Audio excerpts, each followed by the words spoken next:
En un minuto dejo de recibir respuestas, ¿eh? O sea, 11:15.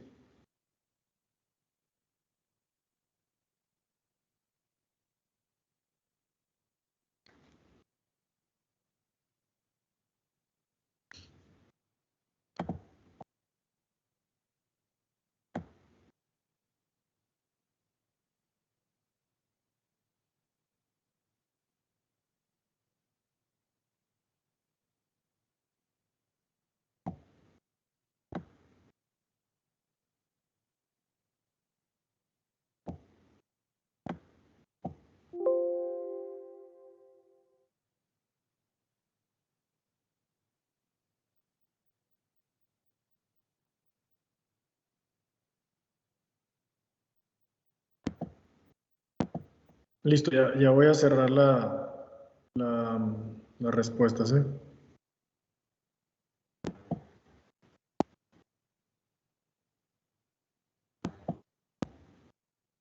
Listo.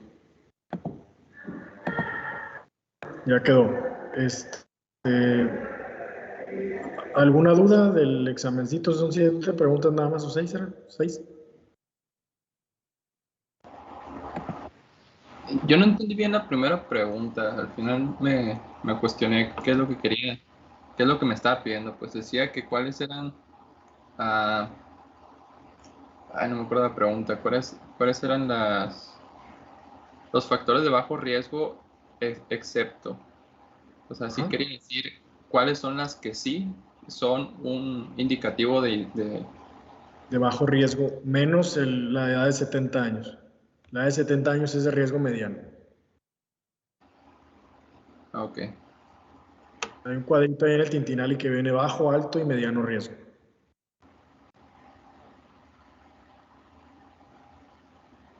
¿Alguna otra duda de lo del examen?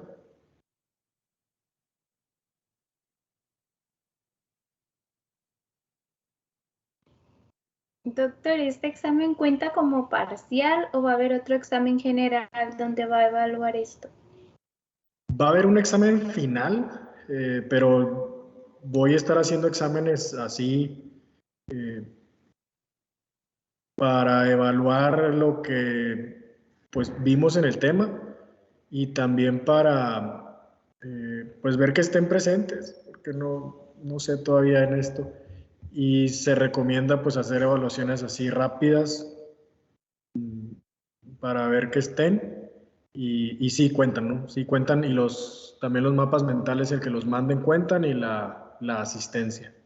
Y al final de todas maneras va a haber una evaluación final, vaya, pero sí todas estas van a contar.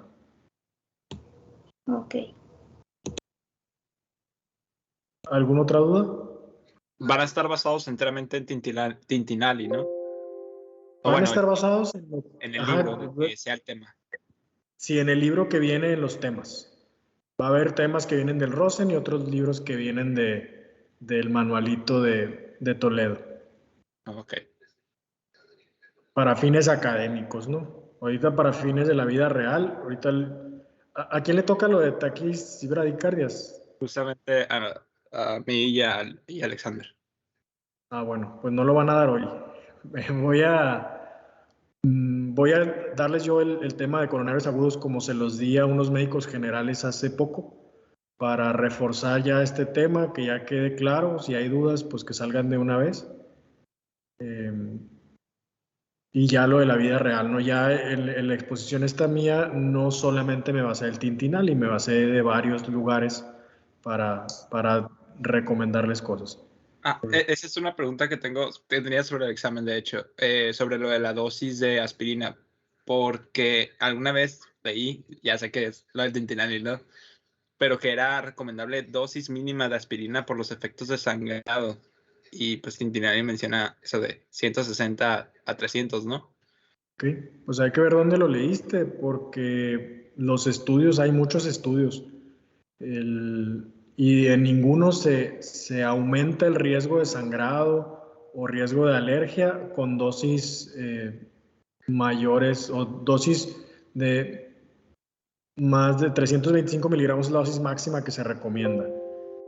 Incluso con 325 no hay ninguna diferencia entre dar 20 miligramos y 325 miligramos en los riesgos, pero sí en los beneficios. Oh, ok. Entonces, ahora era algo viejo. Ok. Si pusiste 100 miligramos es para los pacientes que nunca han tomado aspirina o que no están tomando aspirina más bien. Ujú. ¿Alguna otra duda?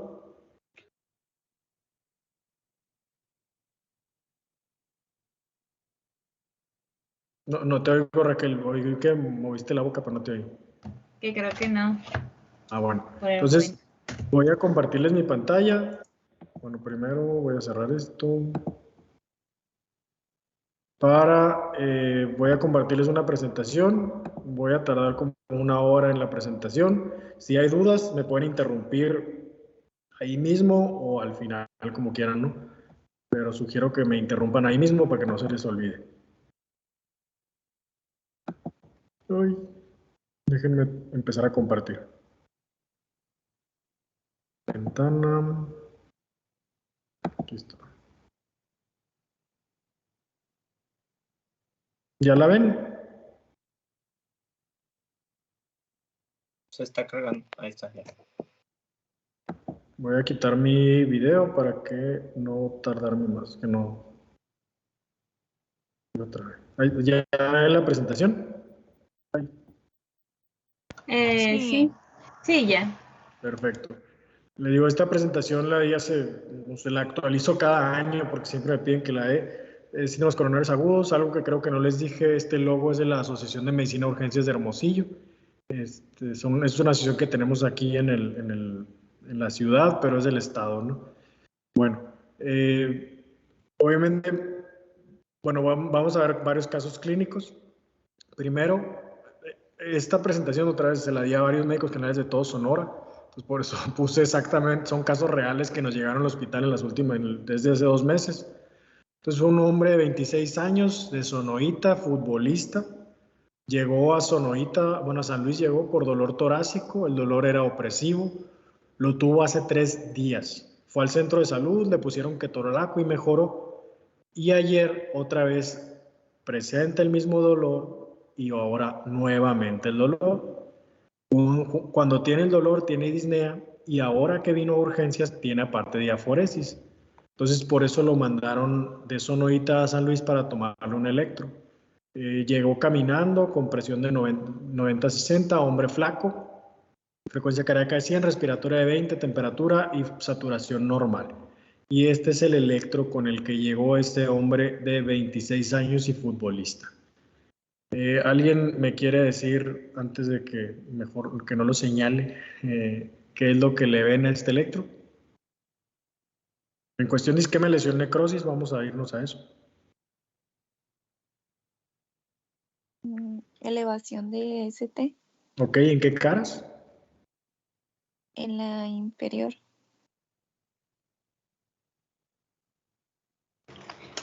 En la cara izquierda. Parece izquierda, anterolateral. Anterolateral, ¿cuál es anterolateral de B1 a B6, no?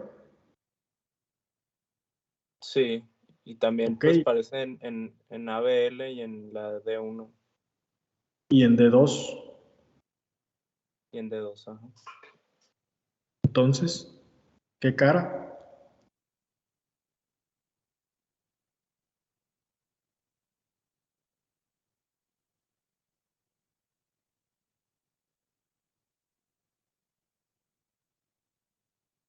Luis José,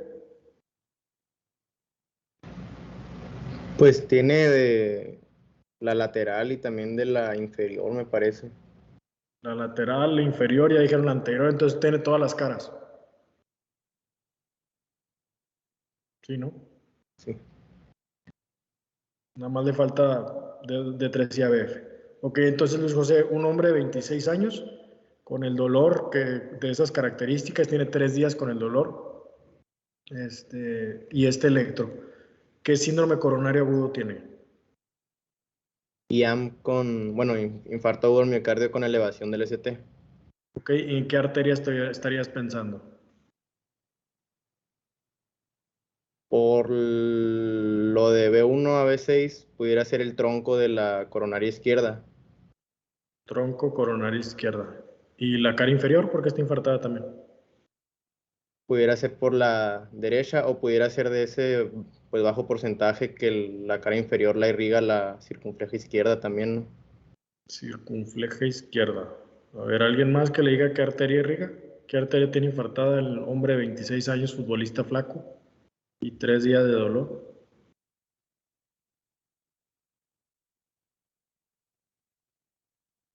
¿Alguien más?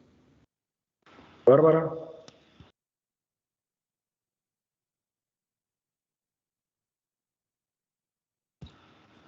No estoy segura. Ok, alguien que sepa, o que alguien que se aventure a decir. Es la descendente anterior. Descendente anterior. ¿Y por qué está D1 y ABL también? Y D2, perdón, elevado. Bueno, este paciente, de hecho, el electro lo hicieron, es un electro real, y así me lo mandaron. Esa foto es de WhatsApp, es un electro que tienen en San Luis Río Colorado muy, muy nice. No toda elevación del ST es infarto. Este paciente lo que tenía era pericarditis. Ya reinterrogando, después de que mandan el electro, nos comentan el caso clínico y lo primero que nos surge es, pues no hay ninguna arteria que irrigue todo el corazón en alguien de 26 años, tendría que estar infartado todo y el paciente llegó caminando con una frecuencia cardíaca normal, llegó sin dolor, frecuencia respiratoria normal, no tenía datos de falla cardíaca. Entonces, es imposible que esté infartado todo el corazón. Entonces, lo que sigue pensar es pericarditis o una otra causa de elevación del ST. Le preguntamos, o bueno, se le preguntó al paciente, tuvo cuadro gripal hace 5 o 7 días y sí. Y muchos otros síntomas de pericarditis, había frote pericárdico de hecho, pero nadie se había dignado. Vieron el electro, se asustaron y nadie siquiera lo había revisado. Entonces, no toda elevación del ST es un síndrome coronario agudo, todo siempre va con la clínica. Entonces, este paciente no tiene un infarto, tenía pericarditis.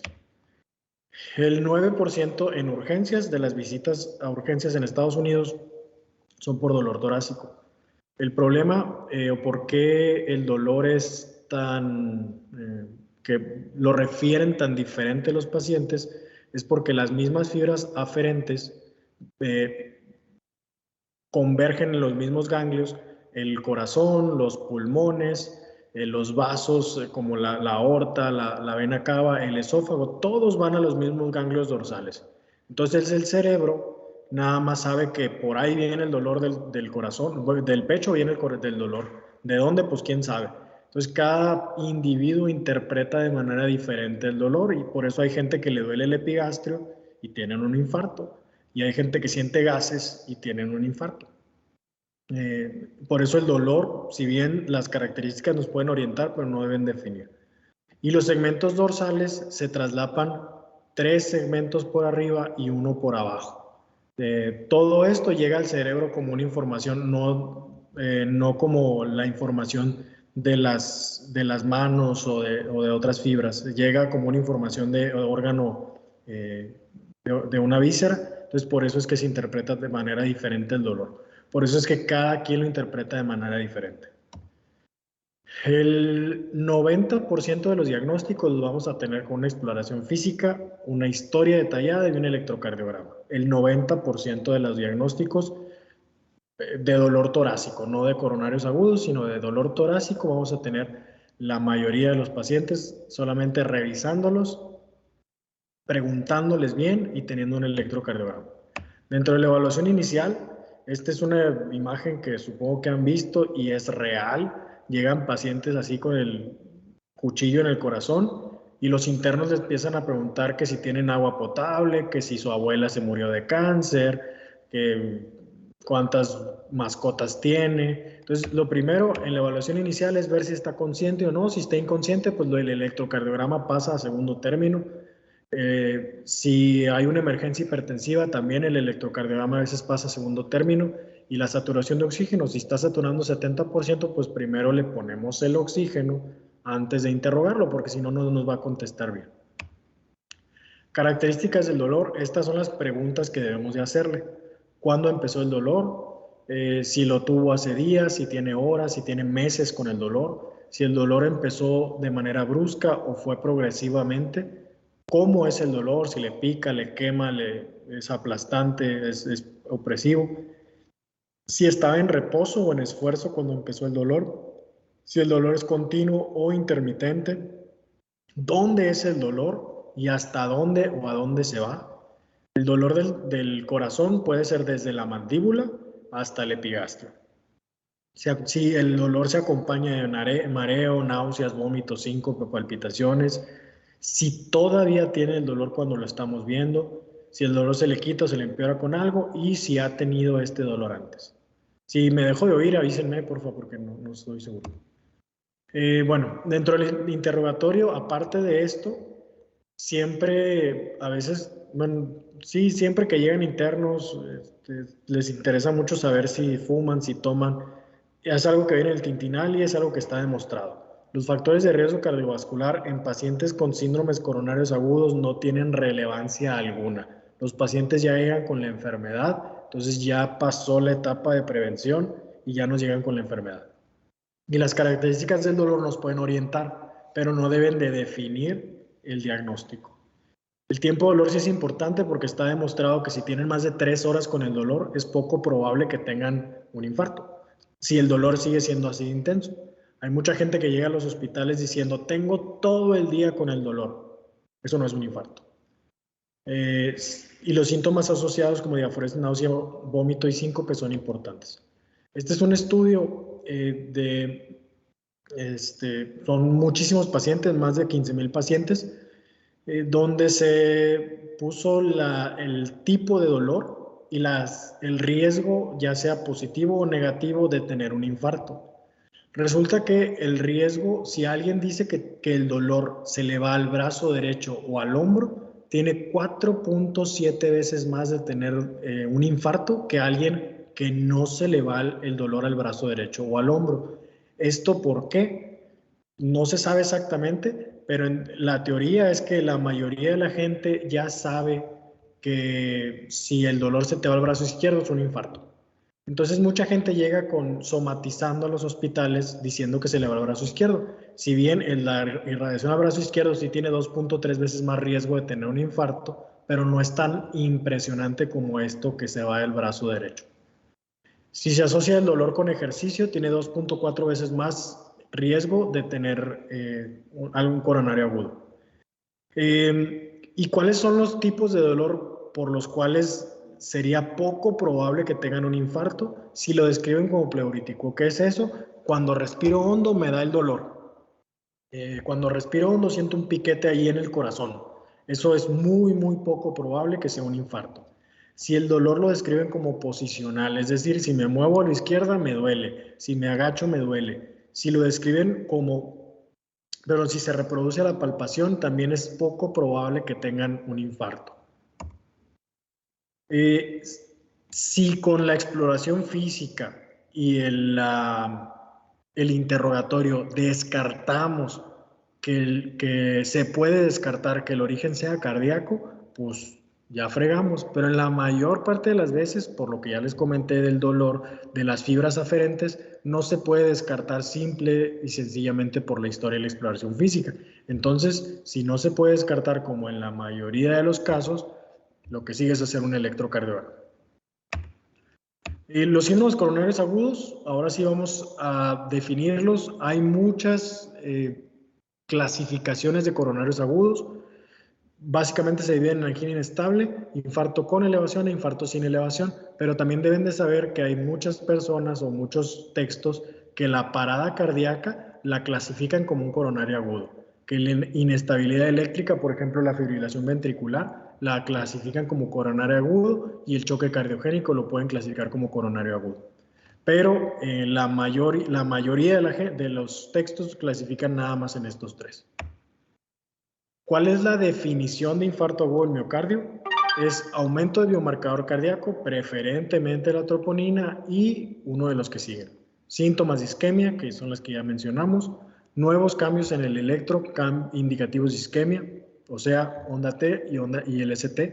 Aparición de ondas Q patológicas en el electrocardiograma, para eso tendríamos que tener un electro previo. Evidencia por imagen de pérdida de miocardio viable, o sea, un gamagrama cardíaco, o detección de un trombo coronario mediante angiografía o autopsia. Esa es la definición universal de infarto agudo del miocardio.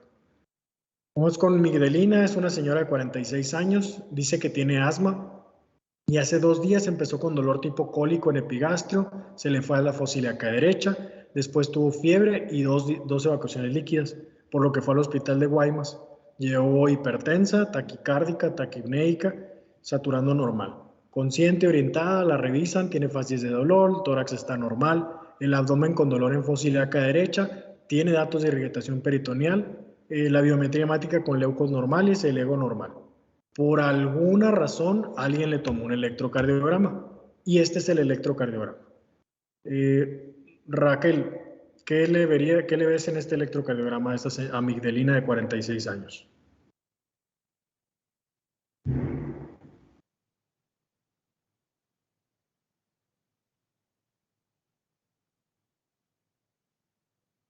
¿Sí me oí? Es que no alcanzo a ver.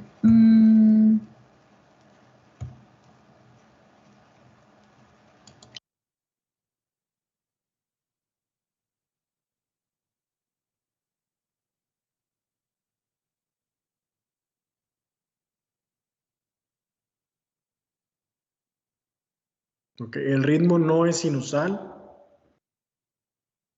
La frecuencia está como en 100 latidos por minuto. Ahora, ¿tiene isquemia, lesión o necrosis?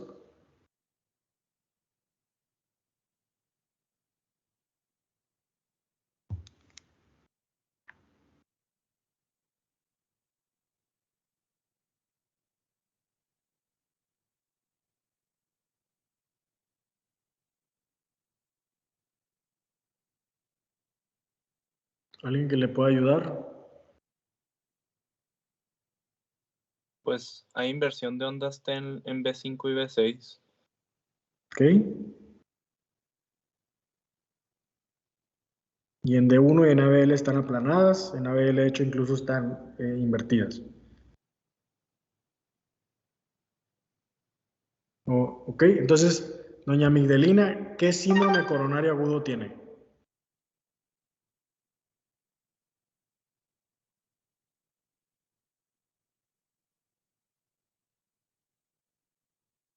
Yo por 46 años, 2 días de dolor en epigastrio, después en fosa ilíaca derecha y pues ahí está la exploración. Y este es el electro. ¿Qué síndrome coronario agudo tiene? Esto también fue una paciente de Guaymas.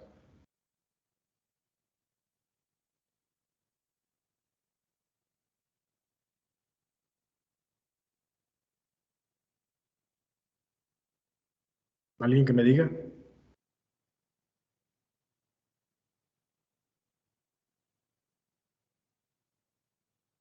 Se le pudieran tomar los marcadores cardíacos. Sí le tomaron marcadores cardíacos, no tenían troponina y la MB estaba, creo que en 30, estaba limítrofe, alta.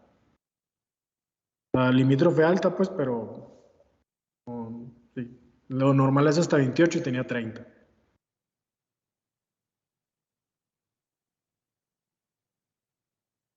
Entonces, ¿qué síndrome coronario agudo tiene?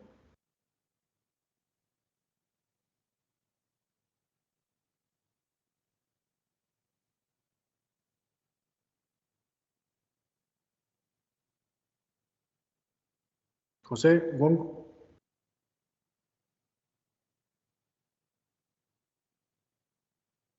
Aquí ando viendo. Se me hace difícil.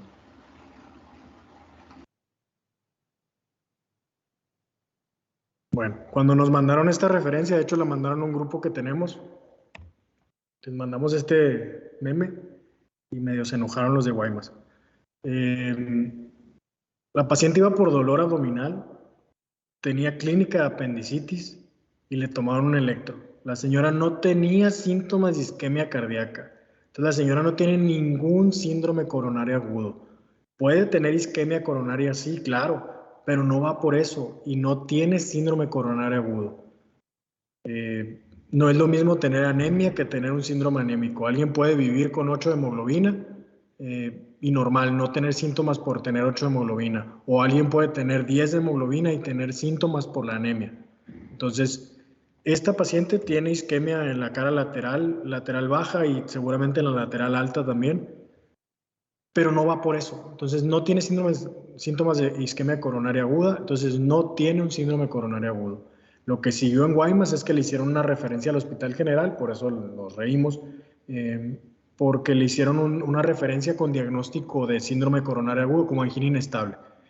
Perdón, como infarto sin elevación la mandaron.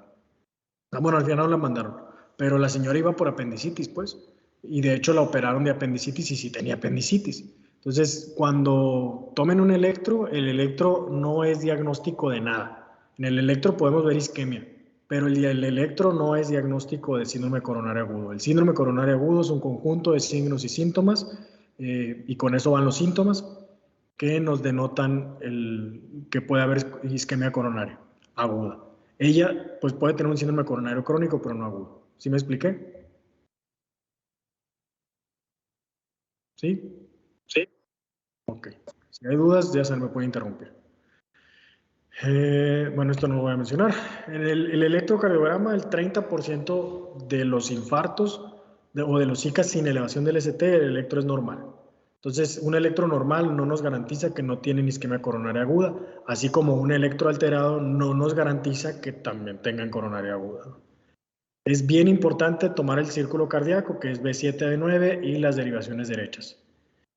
Y los bloqueos completos de rama derecha, eso significa BCRD-HH, y BSRI-HH es bloqueo completo de rama izquierda de las de His. Los bloqueos completos a veces son muy aparatosos porque se ven los complejos muy grandes y muy anchos. Pero ya está demostrado que el 50 al 70% de los pacientes que llegan por dolor y tienen bloqueos completos de rama van a tener otro diagnóstico diferente a isquemia coronaria. Entonces no se asusten por los bloqueos, búsquenle otra cosa mejor. Julián, 55 años, usa marihuana y tiene diabetes desde hace 3 años. Es chofer y dice que desde ayer presenta incomodidad en el tórax y disnea al subir las escaleras de su casa. Así lo dice como incomodidad. Pero hoy al ir caminando dice que tiene dolor punzante en el bitórax izquierdo, se irradia mandíbula y se acompaña de mareo.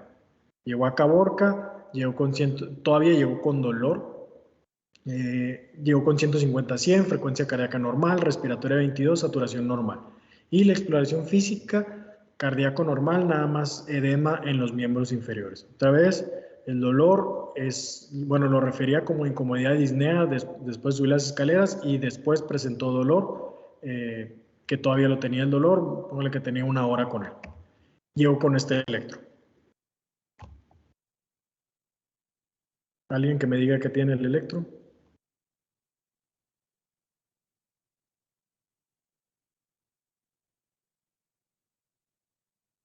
Este electro sí no era de él. Lo puse para ejemplificar nomás.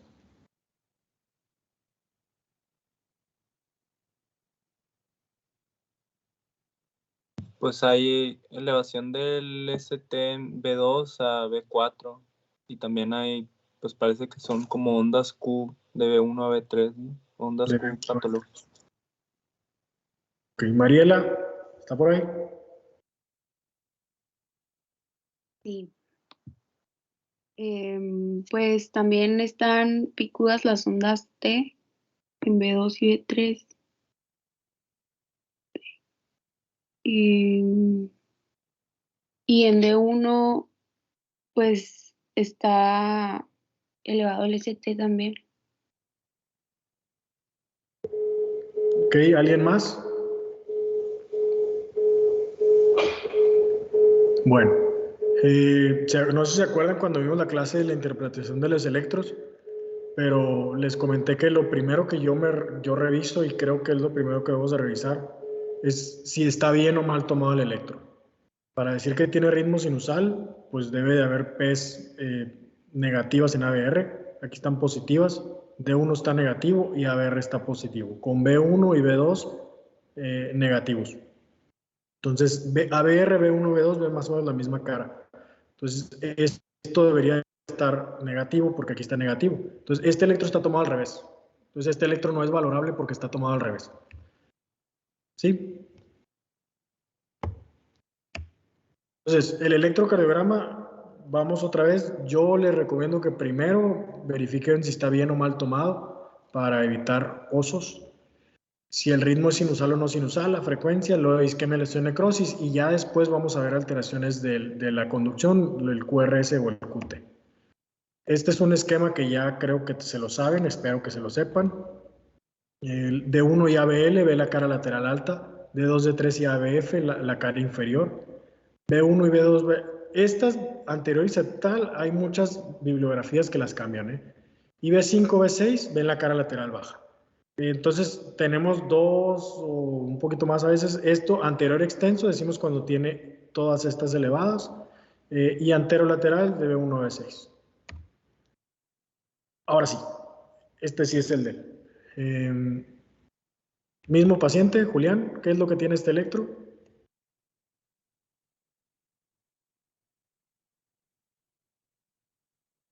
Eric.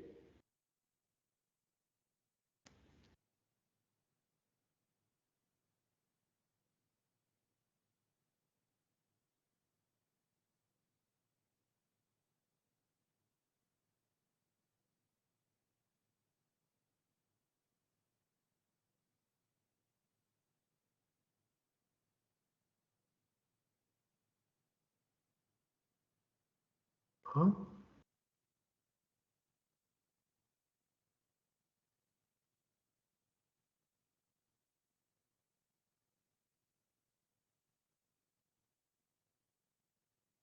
¿Alguien que se anime?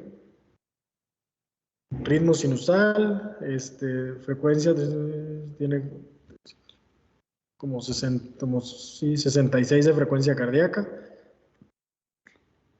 La cara lateral alta de 1 ABL, ¿le ven algo? La tela tiene invertida en D1 y ABL. Exactamente, esta es la onda T. Onda T es esta, es esta. ¿Ok?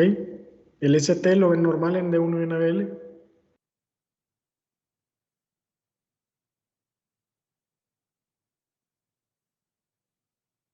Sí está elevado. Okay, vamos a decir que está elevado en ABL. Y en D1 también tiene un cuadrito aquí para arriba. Si quieren, ¿no? Podemos decir que tiene menos de un cuadrito. Que es la lateral alta. La inferior de 2, de 3 ABF.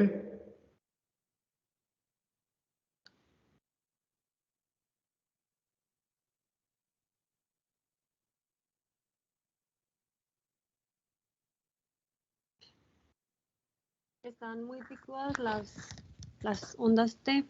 Ok, nada más en D2, en D3 y en ABF no están, entonces las vamos a tomar como normales en la cara inferior. Pero sí, efectivamente, en D2 están simétricas. B1, B2, que es la cara septal, ¿le ven algo?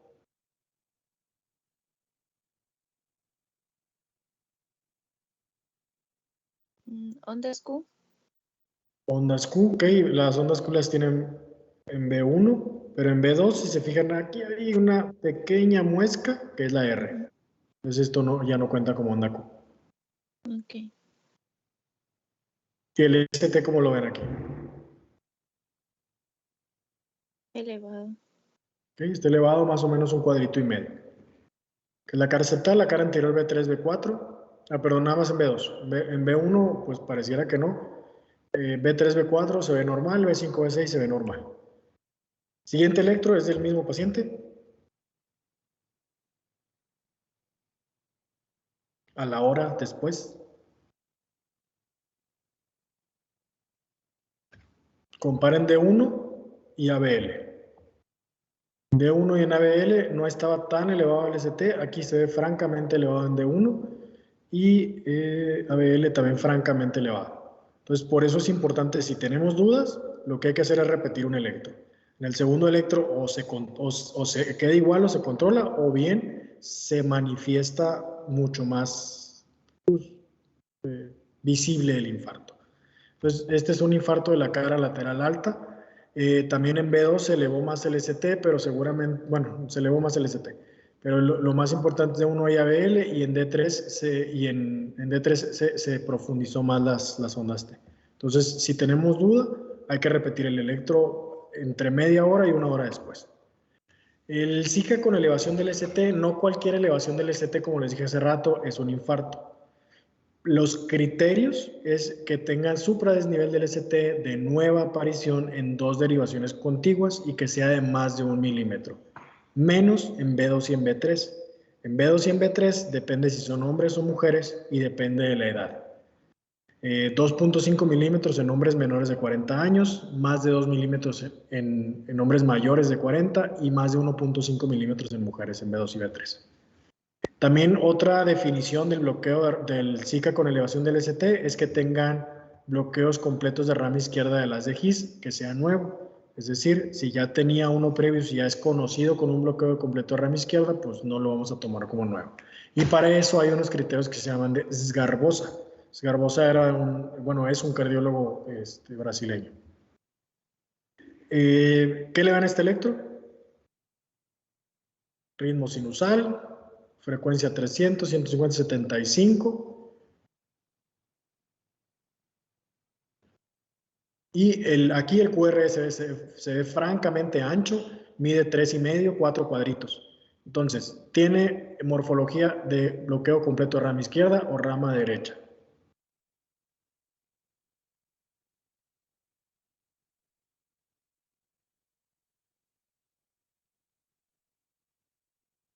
Para eso también hay criterios, para decir si es rama izquierda o rama derecha.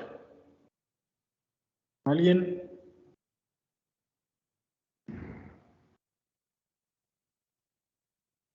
Es izquierda, doctor. Es izquierda. ¿Por qué lo dices así? ¿Por qué? Por la R ancha. En el caso de la derecha se vería una RR. ¿Cómo? En el caso del de bloqueo derecho sería RR', ¿no? No necesariamente. O sea, el bloqueo completo de rama izquierda, si te fijas aquí, esto lo podemos tomar como RR. O sea, esta muesca aquí como R chiquita y R mayúscula. Y aquí también se ve. Entonces, el RR lo podemos ver tanto en el bloqueo completo de rama derecha como en el de rama izquierda. La diferencia es la morfología. Este es un bloqueo de rama izquierda. Los criterios ahí están en el Tintinali, léanlos, pero es de rama izquierda. Aquí está muy fácil porque el QRS es positivo en la cara izquierda y negativo en las partes derechas. Entonces ya con eso tienen el diagnóstico. No todos son tan fáciles. Hay muchos que se dificulta ver si es de rama izquierda o rama derecha, pero este está fácil. Entonces, este es bloqueo completo de rama izquierda. No sabemos si es nuevo o no. Por lo tanto, usamos unos criterios que se llaman de Sgarbosa, que son estos, son los que ya mencionaron, pero así se llaman de Sgarbosa. 5, 3 y 2 puntos. 5 puntos es más de 3 puntos, se considera como infarto. Que es elevación concordante del ST de más de 1 milímetro en cualquier derivación. Esto nos da 5 puntos. 3 puntos nos da el descenso concordante, es decir, el QRS para abajo y el ST hacia abajo en B1 a B3. Si fijan aquí el ST va para abajo, pero el QRS va para abajo, pero el ST va hacia arriba. Esto es discordante. O elevación discordante de más de 5 milímetros en relación al QRS en cualquier derivación. Entonces, elevación concordante. Pues la única elevación que tiene es en B1, B2, B3 y no es concordante. No tiene esto. La que sigue. Descenso concordante. Vamos a ver si tiene descenso del ST en algún lugar. No hay descenso del ST en ningún lugar. Y vamos a ver la otra, que es elevación discordante de más de 5 milímetros. Entonces, elevación, donde quedamos que aquí está elevado, no está de más de 5 milímetros, son 2, máximo 3 milímetros. Entonces, este paciente puede llegar con dolor torácico, no conocerse con bloqueo de rama izquierda, pero no tiene criterios para pensar que tiene un infarto. No se descarta coronario agudo, pero es muy poco probable que tenga un infarto. Con Jorge, 68 años, con antecedentes de hipertensión. Ayer estaba trabajando en el campo, presentó dolor torácico, se irradió a la mandíbula, no tenía algún otro síntoma, dejó de trabajar y se le quitó el dolor a los 5 minutos. Ahora estaba desayunando, nuevamente tiene dolor torácico, ahora en reposo, lo refiere como gas, pero atrás del esternón, se le va a la mandíbula y se acompaña de náuseas. Le duró media hora y se le quitó solo, pero su esposa le dijo que fuera al hospital de Moctezuma. Llegó caminando, ya sin dolor, pero con una molestia. 140/90 TA, 85 de frecuencia cardíaca normal, respiratoria normal y saturación normal. Lo revisan y está normal. Con estos síntomas y esta exploración física, ¿podemos decir que no tiene un isquémico coronario agudo? ¿Sí? ¿O no podemos decirlo?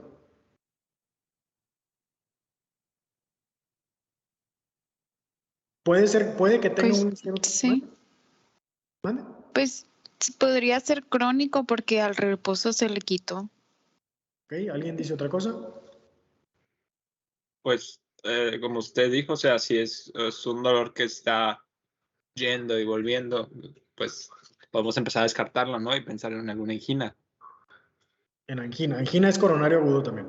Ah, bueno. Ok. Entonces, no se descartaría, perdón, sí. Ok.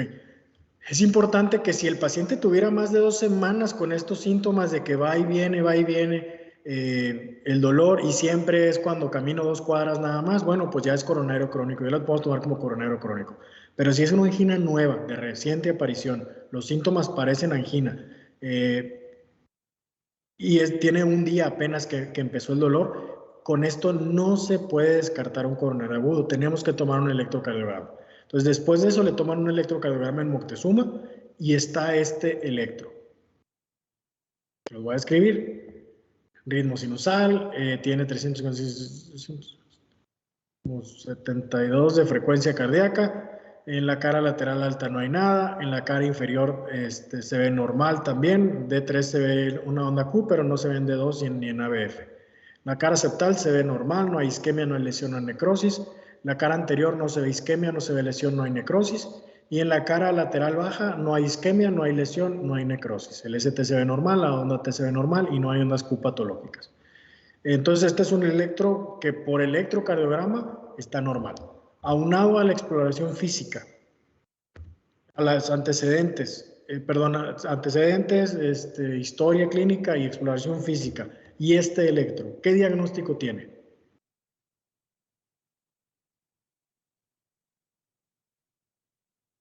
Angina inestable. Angina inestable. ¿Por qué no un infarto? Porque no hay elevación del ST. ¿Alguien dice otra cosa? Por la recuperación después de cierto tiempo. Ok, porque el infarto no se les quita el dolor.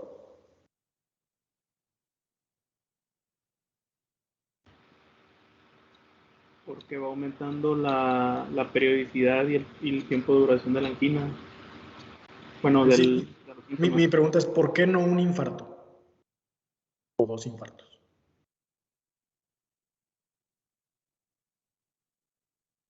Bueno, este paciente tiene un isquémico coronario agudo. Diagnóstico inicial, para mí, con esto, o bueno, no para mí. El paciente tiene síntomas de isquemia nueva. Tiene apenas 24 horas, menos de 2 semanas, tiene con dolor. Entonces, vamos en coronario agudo. Vamos en la primera. Seguimos con el electrocardiograma. Si el electro tiene elevación, pues se clasifica con elevación. Pero si no tiene elevación, se clasifica como SICA sin elevación del ST. Entonces, coronario agudo, vamos aquí. Entonces, ¿cómo lo vamos a clasificar? Si es angina o infarto, pues con enzimas cardíacas. No podemos decir que este paciente, que don Jorge, de 68 años, que tiene isquemia coronaria y un electro normal, no podemos decir que no tiene un infarto hasta tener las enzimas cardíacas. ¿Sí? Bueno, entonces, hay escalas para conocer el riesgo y para decidir si los pacientes se quedan o se van a su casa. Las escalas hay muchas. Hay una que se llama TIMI, que esta es bien la guía de práctica clínica, que se hizo en un estudio grandísimo, trombólisis in myocardial infarction, que la verdad no es ni sensible ni específica, entonces mejor no lo voy a mencionar. Esta es la buena. Bueno, dentro de las buenas, esta es la buena. Se llama GRACE. se llama Global Registry of Acute Coronary Events. Mi inglés no es nada bueno. Se clasifica por puntos. Killip y Kimball es una escala para determinar el grado de falla cardíaca que tienen y es meramente clínica. La presión sistólica, la frecuencia cardíaca, la edad y la creatinina. En base a esto, y le agregamos si hay cambios en el ST, si hay biomarcadores elevados y paro cardíaco al ingreso. En base a esto lo clasificamos en riesgo bajo, medio o alto.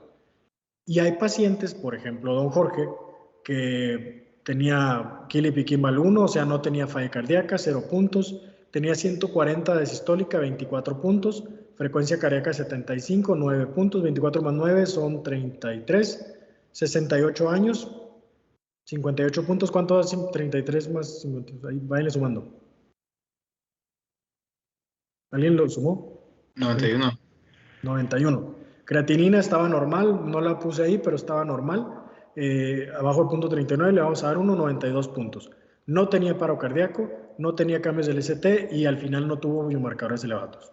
Entonces, 91 puntos entra aquí, en riesgo bajo. Entonces, este paciente tiene diagnóstico de angina inestable porque las enzimas salieron normales y tenía un riesgo bajo, y el riesgo bajo es de morirse en el hospital o afuera de su casa en los siguientes 30 días. Por eso es que se puede ir a su casa. Para eso se usan estas escalas de riesgo.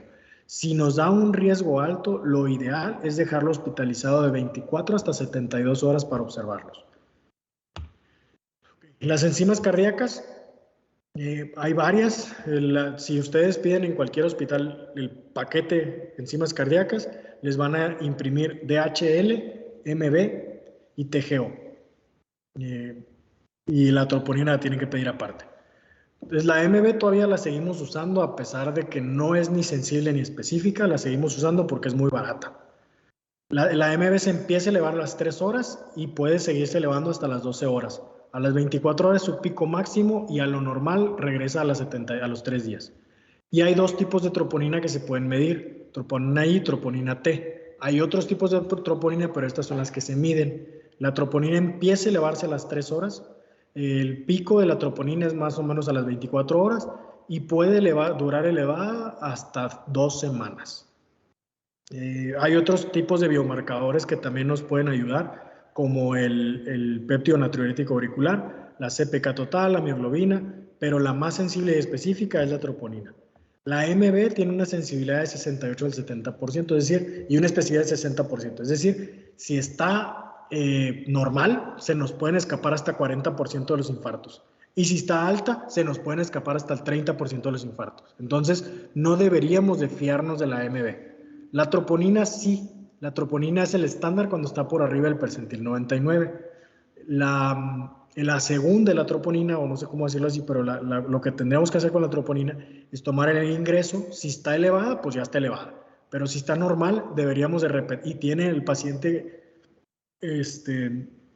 clínica sugestiva de isquemia, deberíamos de repetirla entre 3 y 6 horas, porque si se eleva estaríamos hablando de un paciente con infarto.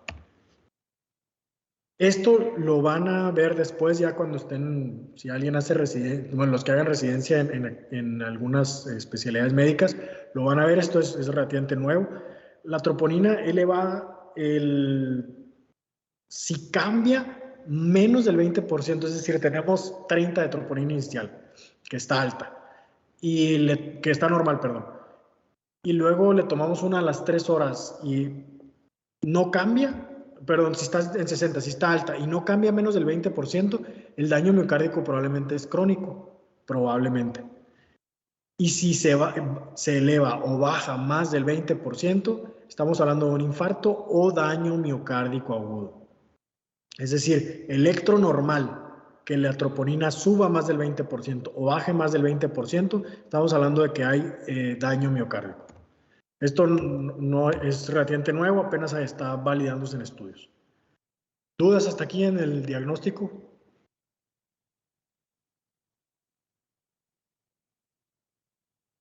Nada. Bueno, el tratamiento inicial lo que queremos es reducir la isquemia miocárdica mediante mejorando el aporte de oxígeno o disminuyendo la demanda.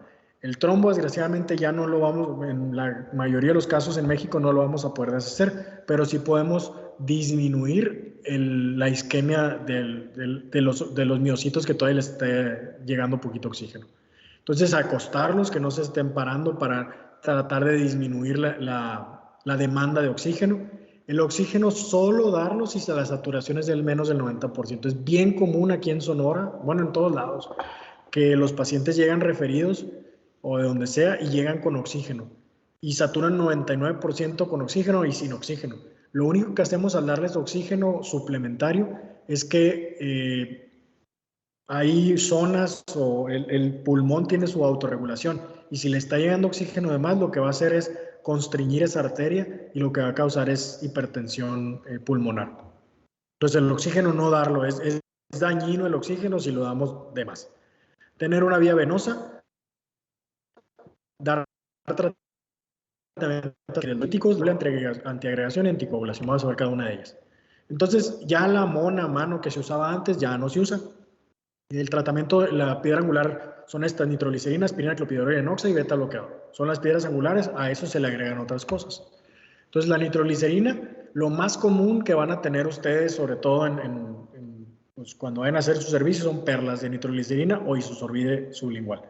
Viene de 0.4 miligramos y se da sublingual siempre y cuando tengan una presión sistólica mayor de 100. Se le va a dar sublingual hasta que se quite el dolor o bien baje la presión cada 5 minutos. Si es intravenoso, no nos vamos a basar más en la presión arterial que en el dolor.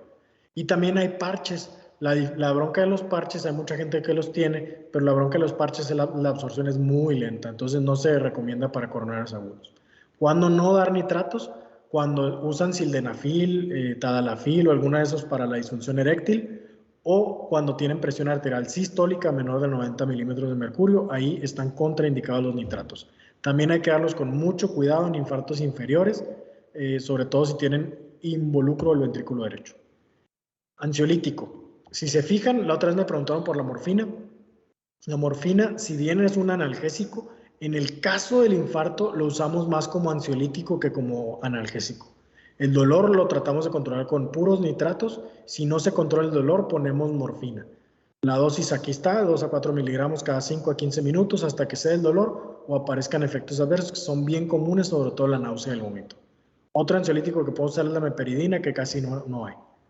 Beta bloqueadores. Hay mucha gente que le tiene miedo a los beta bloqueadores, pero es de los medicamentos que más le van a ayudar al corazón porque ayudan a disminuir el consumo de oxígeno miocárdico. En quienes no, en los que tienen insuficiencia cardíaca aguda, o sea, que tengan estertores, que tengan edema, que tengan hiperactividad bronquial o en el electrobloqueos AB de segundo o tercer grado. El metoprolol, dependiendo de la presión, podemos empezar desde 25 hasta 100 miligramos y se da cada 12 horas.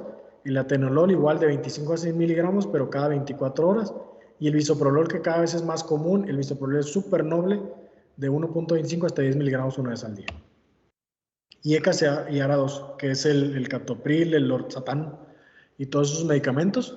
Los IECAS y ARA2 los vamos a reservar para pacientes que estén hipertensos y que tengan signos de falla cardíaca, que tengan estertores, que nos conste a través de un ecocardiograma que tengan una fracción de eyección del ventrículo izquierdo de menos de 40%. Y hay que tener mucho cuidado en pacientes con falla renal, porque estos pacientes hacen que no se elimine el potasio y los pacientes con falla renal tienen generalmente el potasio alto. La antiagregación doble es para no meterles más de la familia clopidogrel, aspirina y clopidogrel. La carga va de 165 a 325 miligramos, pero resulta que en México tenemos básicamente muy poquitas presentaciones, una que es de 100 miligramos y otra de 500 miligramos y otra de 750. Entonces, por eso la dosis en México va de 150 a 300 miligramos, porque nunca van a poder partir una pastilla para darles 325 miligramos. Entonces, si hay pacientes que no pueden tragar o no quieren tragar, lo pueden masticar la aspirina. Y después de dar esta dosis a las 24 horas, el mantenimiento ya es de 75 a 100 miligramos. También tenemos una presentación de 75 miligramos en México. Y el clopidogrel también se usa una dosis de carga. La pastilla viene de 75 miligramos y la carga es de 300 miligramos, o si van a entrar a cateterismo se les dan 600 miligramos, así dosis única. Y después una pastillita cada 24 horas.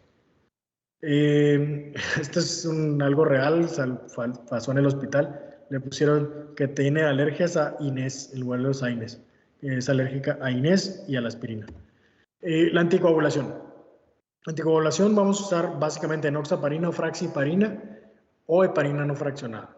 Lo más común es la enoxaparina, la verdad es que hay en todos lados, ahorita hay en todos lados, y se usa 1 miligramo por kilo 2 veces al día subcutánea. Y cuando se va a trombolizar, se usa un bolo antes de 30 miligramos intravenoso. Hay algo que van a ver cuando entren al internado, que a todo mundo casi le dan estatinas, pravastatina, torvastatina, rosuvastatina. Las estatinas tienen algo que se llaman efectos pleiotrópicos, es decir, actúan en todos lados.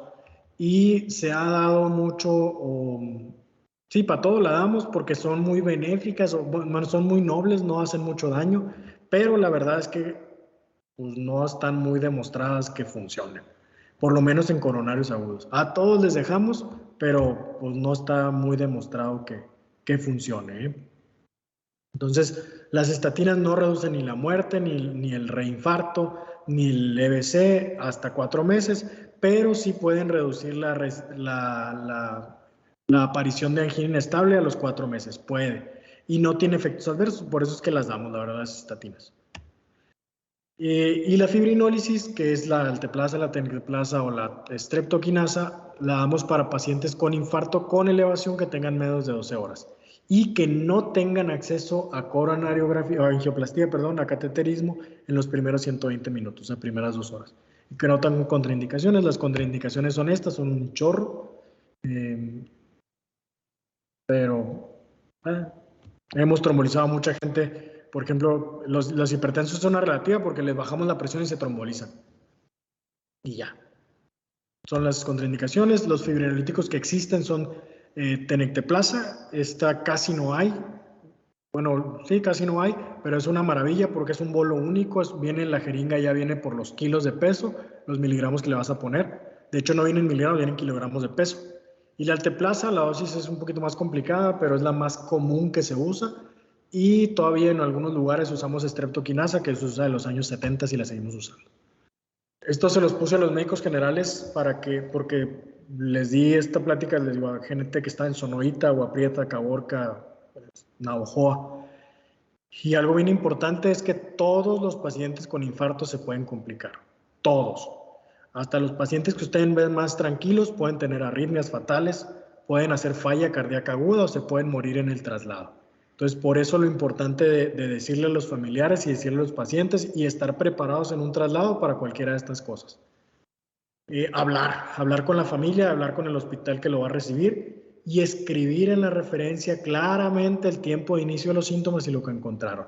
Porque luego llegan a los hospitales y los pacientes dicen, pues, ¿cuándo le empezó el dolor? En la referencia dice que le empezó a las 3 de la tarde y, oiga señor, pues vamos a trombolizar, ¿cuándo le empezó el dolor? No, pues me empezó ayer a las 12 de la noche. Son bien mentirosos los pacientes, ¿eh? Entonces, ustedes pongan lo que les dijeron y ya si en el hospital dicen otra cosa, pues ya es su bronca. Y es todo. No sé si tengan dudas o preguntas, si quedó claro.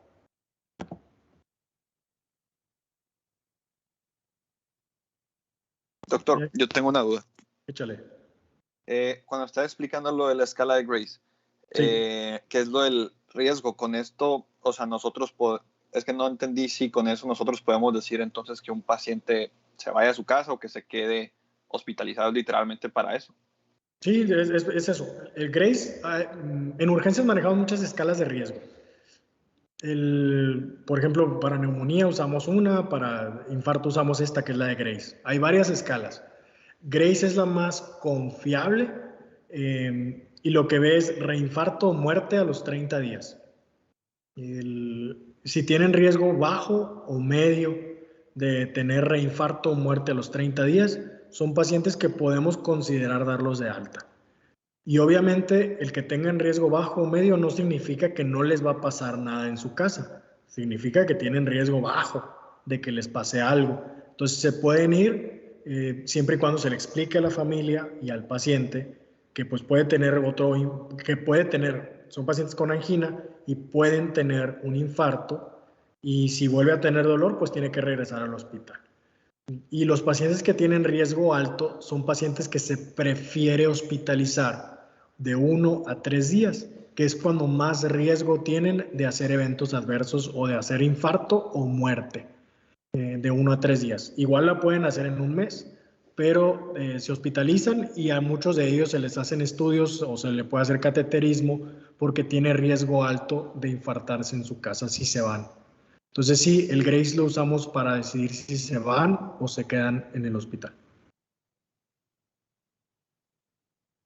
Ok, gracias. ¿Alguna otra duda? Yo también tengo otra, doctor. Del caso que preguntó del síndrome coronario sin elevación del ST, o sea, ahí no se podía decir que todavía, o sea, hasta que se tuvieran las enzimas cardíacas se podía decir si era o no un coronario agudo. Por eso les puse ese diagrama, ¿no? Hasta ahí, o sea, con un paciente con síntomas de isquemia y un electro normal, no podemos decir que tiene angina. Podemos decir que tiene un síndrome isquémico coronario agudo sin elevación del ST. Y dependiendo de las enzimas, va a ser angina inestable o infarto sin elevación del ST. ¿Sí? Hasta tener las enzimas podemos ponerle nombre y apellido. Sin tener enzimas, el paciente tiene un síndrome coronario agudo sin elevación del ST. Ok, gracias, doctor.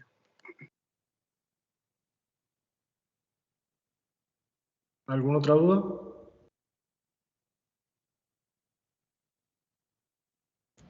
Yo, doctor. ¿Sale?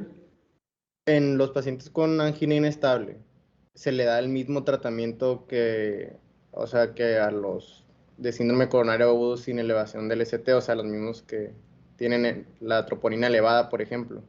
Sí. Sí, la causa es la misma, el tratamiento es el mismo. La diferencia nada más es el daño cardíaco que ya hay. La placa, vamos a asumir que está inestable, es decir, que una placa que se rompió y se formaron llegaron las plaquetas, tanto en la angina inestable como en el infarto sin elevación y en el infarto con elevación. En los tres, la fisiopatología es la misma. Depende del tamaño de la placa y del tiempo que estuvo obstruida, es el daño cardíaco que van a tener. Entonces, pero el tratamiento es básicamente el mismo. Lo único que cambia en el con elevación y sin elevación es la fibrinolisis. Pero en el sin elevación es exactamente el mismo tratamiento. Acostarlos, dejarlos tranquilos, tomarles los signos vitales. Si tienen saturación baja de oxígeno, ponerles oxígeno, quitarles el dolor con nitratos. Si no tienen dolor, de todas maneras, dejarles nitratos a dosis bajita. Beta bloqueadores, doble antiagregación plaquetaria y anticoagulación. Y si están hipertensos, IECAS o ARA2. Gracias. Doctor, yo tengo otra duda también.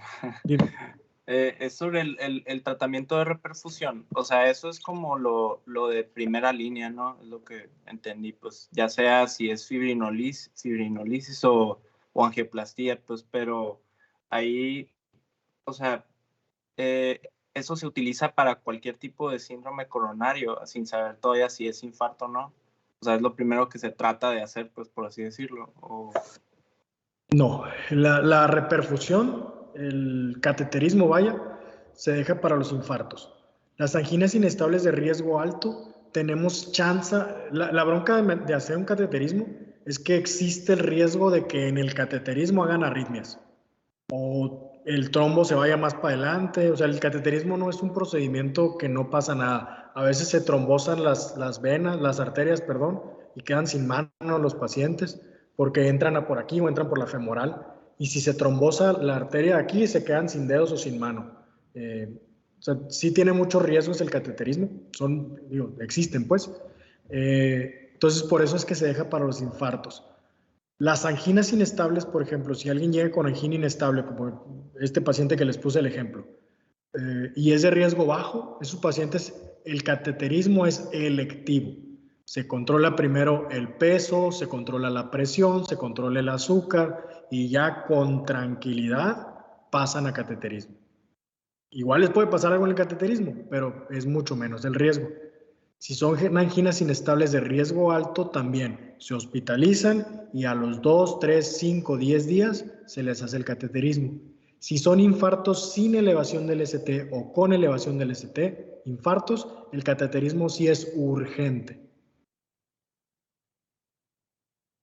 por el riesgo-beneficio. Gracias, doctor.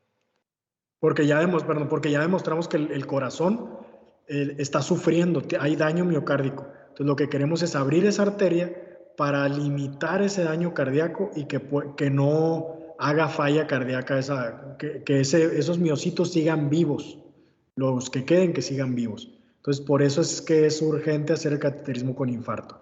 Y en angina pues no es tan urgente, es una urgencia relativa.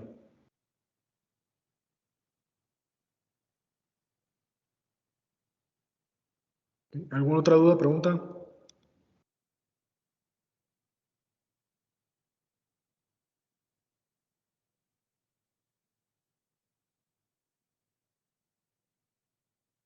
¿Todo claro?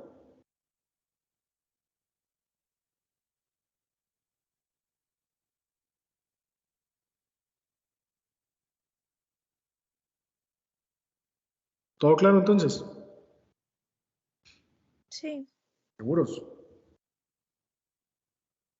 Bueno, entonces ya no vamos a ver SICAs nunca jamás, pero los van a ver en el internado, en el servicio y en el resto de su vida los van a ver mucho, literal mucho. Por eso sí es importante que quede claro. Entonces, el calendario, pues dejé un mes porque ya me conozco y es común pues, que haga estas cosas. Entonces, mejor nos vamos pues atrasando, pero tenemos todavía un mes de colchón. Entonces, mañana vemos taquicardias y bradicardias. Si no terminamos, pues le seguimos el miércoles. La idea es que quede todo claro. Y ahí nos vamos. Digo, taquicardias y bradicardias espero que quede mañana, porque después vamos a grabar un taller con un monitor y toda la cosa. No sé, Doc. Sí está algo larguito. Bueno, espero que quede mañana. No, si no queda mañana, seguimos el miércoles, no pasa nada, pues. Pero sí vamos a ver más adelante un taller con los simuladores de arritmias. Se conectan a los desfibriladores, a los monitores, pues entonces ya tú le pones qué arritmia quieres. Y así. Vamos a tener varios talleres. Ya quiero tener talleres. Ya conseguimos coches también. Pues de hecho le iba a comentar. Ay, perdonen por el ruido de afuera. No sé si le llegó al correo. Bueno, no tiene correo institucional todavía, ¿verdad? O no sé si le dijo Cardosa o Chávez. Bueno, a los jefes de grupo, bueno, ya tienen pensado regresar a clases. Entonces, lo que quieren hacer primeramente es iniciar con prácticas voluntarias. Entonces, lo que hizo pues Chávez es mandarnos a los jefes de grupos una lista de las personas que quieren pues hacer prácticas de manera voluntaria. Entonces, pues ahí ya pues pregunté a mis compañeros y pues la mayoría sí quieren, ¿no? De que hacer prácticas. Entonces, creo que ya solamente sería cuestión pues de usted pues como docente y pues de la accesibilidad del hospital para hacer las prácticas, ¿no? Pues, los hospitales están puestos y ahorita andamos dando unos cursos con coches, o sea, no los coches pues, pero para traqueostomías, para ventilación, conseguimos pulmones y todo. Y también los circuladores de arritmia los tenemos pues también para RCP. Y quiero que lleven el curso de BLS, de Basic Life Support. ¿Alguien tiene el curso de BLS o ACLS? Pues no, pero pues a ver si lo podemos conseguir con algún compañero. No, pero alguien lo ha hecho, pues. Cada que de este salón, no. ¿Y nunca se han encontrado en la calle con alguien que les diga, alguien, un doctor? No. En las películas no. Nadie anda en la calle, sí, muchas veces. Bueno, quiero que lleven ese curso, el BLS, el Basic Life Support, que es básicamente RCP y otras cositas leves. Pero ya podemos, porque no me han avisado que ya podemos. Pues si ya podemos, lo programamos. Pues es que como le digo, como que ya andan viendo la cantidad de alumnos que quieren ya iniciar las prácticas, pues. O sea, yo le estoy avisando, pues. Entonces yo digo que a finales de septiembre ya inician las prácticas, o sea, iniciar con prácticas nomás, no con clases presenciales. Pero prácticas puede ser juntarlos a todos en un salón y darles RCP. Pues yo diría que sí, no sé qué especificaciones vaya a decir Chávez, porque Chávez no me ha contestado mi mensaje, ¿no? Que le mandé. Se me hace más probable que me conteste Cardosa, el doctor Cardosa, que Chávez. No sé si quiere que le pregunte cómo está. Le hablo ahorita al rato al doctor Cardosa a ver qué dice. Bueno. Pero hablé con la semana pasada y no me dijo nada. Pues es que como que apenas andan viendo eso, pues. Pero y por eso, o sea, primero vieron si los alumnos quieren, y pues en mi salón pues todos quieren. Entonces, le aviso. Para que pregunte también usted ahí. No, los y hospitales pues, están puestos, o sea, ponernos de acuerdo de cómo hacer las prácticas, los horarios de las prácticas y todo eso. Pues eso díganmelo ustedes. Pero las primeras prácticas sí quiero que sean simulaciones. O sea, el curso del BLS y taquicardias bradicardias con un simulador de arritmias. Vamos a llevar un taller también de ultrasonido que ya el doctor Morales está puesto. De canalización, que eso lo van a llevar con un enfermero del TEMO. Ahí les puse los talleres. Todos esos ya los apalabré, nada más es cuestión de ponerles fecha, pues. Pero esos no van a ser en un hospital. O bueno, pueden ser en un aula de un hospital. Pero no son con pacientes, pues. A ver, pues bonita. Sí, yo digo que todo bien. Ahí con Cardosa platíquelo para que le explique bien. Bueno, entonces mañana nos vemos a las 11, taquicardias bradicardias. ¿Dudas entonces hasta ahorita? Pues por el momento no.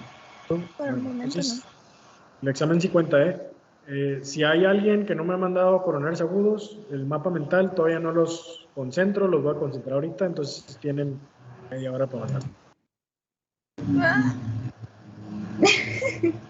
Sí, porque no lo he concentrado, la neta es que no lo he concentrado, ahorita apenas me voy a sentar, digo, ya estoy sentado, apenas los voy a juntar, entonces lo que tarde en revisar el correo y juntarlos. Sale, muy pues. bien. Todos nos vemos mañana. Nos vemos. Bye. Bye. Gracias, bye bye.